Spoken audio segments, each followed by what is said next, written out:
ওই বইটা খাওয়ার পরে। মানে কালকে কি অবস্থা ছিল? কালকে অবস্থা ছিল স্যার একেবারে মানে ওই এমনি ওষুধ খাওয়ার আগে তো আমার পুরো শরীরের অর্ধেকটা মানে বের হয়ে গেছিলো, আর ওষুধ খাওয়ার পরে মোটামুটি 11:30 পর্যন্ত আমার পুরো শরীর একদম ছেঁকে বের হয়েছিল, একদম তারপরে? পুরো কোনো জায়গা পাচ্ছিল না।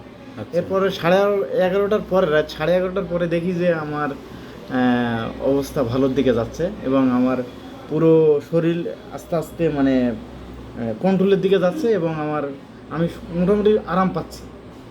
তো এই অবস্থায় মোটামুটি রাত 12টার ভিতরে আমি পুরোপুরি সুস্থ হয়ে গেছি।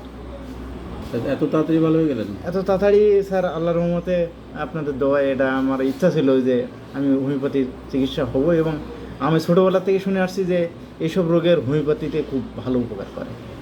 আর্টিকারি, আপনার রোগের নাম হলো আর্টিকারি, আমবাত। হঠাৎ করে আমবাত ফুলে যায়। আমি শুনেছি যে আমবাত অ্যালার্জি, এটা আমবাত ছোটোবেলায় নাকি আমবাতটা হতো। আমার মা বাবারা ঘাড়ে করে নিয়ে অন্য হোমিওপ্যাথি ওষুধের দোকানে যেত অথবা কবিরাজের কাছে যেত। এইসবগুলো নাকি এরকম চিকিৎসা ছাড়া অন্য কোনো চিকিৎসা নাই। তো সেই দৃষ্টিকোণ থেকে চিন্তা করে দেখলাম যে না, আমি হোমিওপ্যাথি চিকিৎসা নেব, এবং এটা এক ডোজেই আল্লাহর রহমতে সঠিক সিদ্ধান্ত নিয়েছি।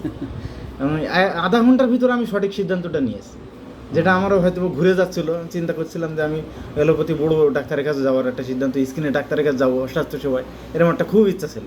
পরে দেখলাম যে না, আমার মানে এটা হোমিওপ্যাথিতে যেতে হবে। হোমিওপ্যাথি ঘন্টার মধ্যে ভালো হয়ে গেল একদম, মানে রাত 11:30 বলতে হয়তো 7টা, 8, 9, 10, 11, 4 ঘন্টার ভিতরে আমি একদম পুরোপুরি সুস্থ।